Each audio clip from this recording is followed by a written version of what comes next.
ini mempresentasikan drama peradaban Islam di dunia yang berjudul Musina. Saya Muhammad Dukur sebagai Mansur atau Pangeran. Saya Alif Kapian sebagai Tan. Saya Musa Danza sebagai Raja atau Sultan Samani. Saya Riki Andika Rosa sebagai Ibu Musina. Saya Nari Afriana sebagai narator. Saya Rizky Nabila sebagai Ibu dari Musina. Saya Lilis Kurnia sebagai narator. Saya Revo Berdasa sebagai Bibi dari Musina. Di dekat kota Bukhara, di sebuah desa bernama Aksona, tahun 370 Hijriah, Abdullah ibnu Sina dikaruniai seorang anak yang tampan wajahnya.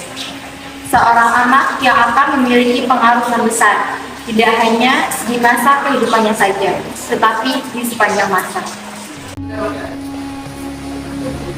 Saudaraku, apakah saudara tinggal Ya, kami sudah memiliki nama putrinya. Jika kami dikaruniai anak laki-laki, kami akan memberinya Al-Husain bin Abdullah bin Hasan bin Sinar. Apa yang kau bawa itu, Husain? Aku sedang membawa buku. Apakah sudah jelas waktu perjalanan kita? Sudah 2 hari lagi, soalnya kita akan mendapat tempat yang pertama. Apakah kita akan lama tinggal di sana? Dia Ustaz, kalau kita misalnya mau dapat menambah ilmu semuanya. Aku yakin bahwa Husain menaruh perhatian kepada ilmu kedokteran dan ilmu pengetahuan alam dibandingkan dari ilmu pengetahuan lainnya. Tidak, wahai ibu. Ilmu itu semuanya penting. Jika aku ingin menguasai ilmu tertentu, maka aku harus mengetahui ilmu pengetahuan yang lainnya. Karena sesungguhnya semua ilmu itu saling berkaitan. Bagus Ustaz, bagaimana? Jawaban yang super tentunya. Sebelum keberangkatan Ibnu Sina ke Bukhara, namanya sudah lebih dulu termasyhur di sana. Masyhuran yang didapatinya padahal dia masih anak-anak. Ibnu Sina sudah hafal keseluruhan Al-Quran sebelum umur 10 tahun. Dia menimba ilmu dalam bidang fikih, sastra, filsafat, dan kedokteran. Ibnu Sina berguru dengan seorang ulama besar, yaitu Abdullah An-Nayli. Ibnu Sina melakukan pemeriksaan medis kepada Sultan As-Samani dan meresepkan untuknya beberapa tanaman herbal dan obat-obatan. Setelah menjalani beberapa waktu pengobatan, Sultan kembali sehat walafiat dan ia memutuskan untuk memberikan pemuda ini imbalan dan kompensasi. Alangkah ahlinya engkau, Ibu Sina. Terima kasih, Baginda. Mintalah apa yang kau mau. Aku akan berikan yang sebanyak-banyaknya. Baginda, apa yang kuharapkan tidak lebih agar Allah menetapkan kesembuhan bagi orang yang sakit melalui tanganku. Tahukah kamu, aku sudah banyak bertanya tentangmu, dan aku tahu bahwa kau sangat mencintai ilmu dan suka membaca. Ini benar, Baginda. Baiklah, aku sudah tahu dengan apa aku akan memberimu imbalan. Mari ikut bersama. Tahukah kamu apa yang ada di belakang pintu ini, Ibu Sina? Dari mana aku tahu, Baginda? Aku belum pernah berkunjung ke istana sebelumnya. Dan ketika aku datang dari titik, aku hanya berkunjung ke kamarmu saja untuk mengikuti perkembangan penyakitmu, Baginda. Baiklah, aku yakin kau akan mendapatkan di belakang pintu ini sesuatu yang membuatmu takjub. Bukalah pintu, wahai penjaga. Ya Allah, buku apa ini semua?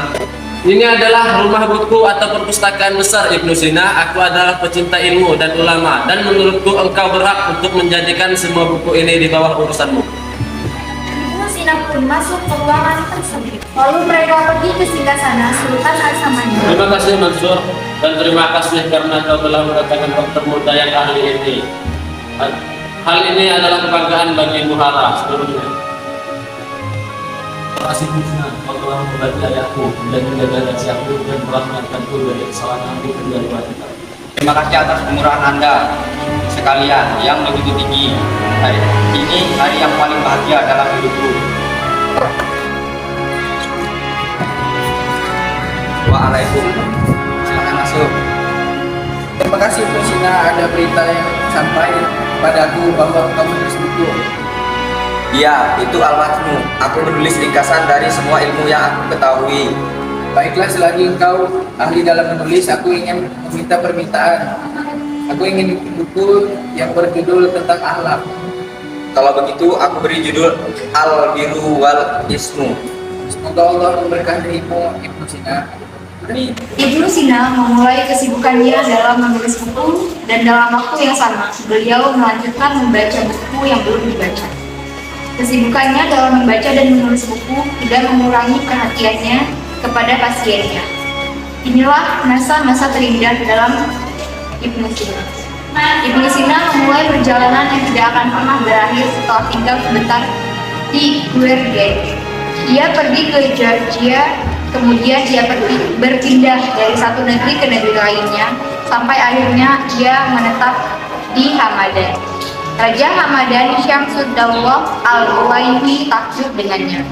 Ibnu Sina pun menjadi menteri Raja Syamsuddaulah.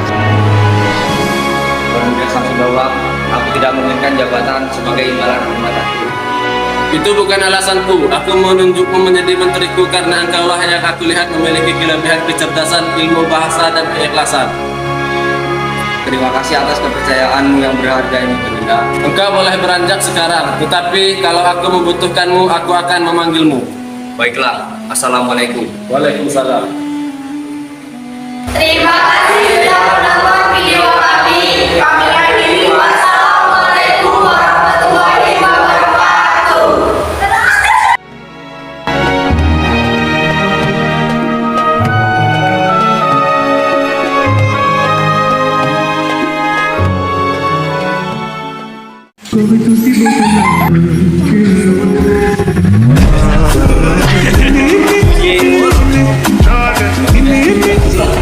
Ahlinya engkau Ibnu Sina.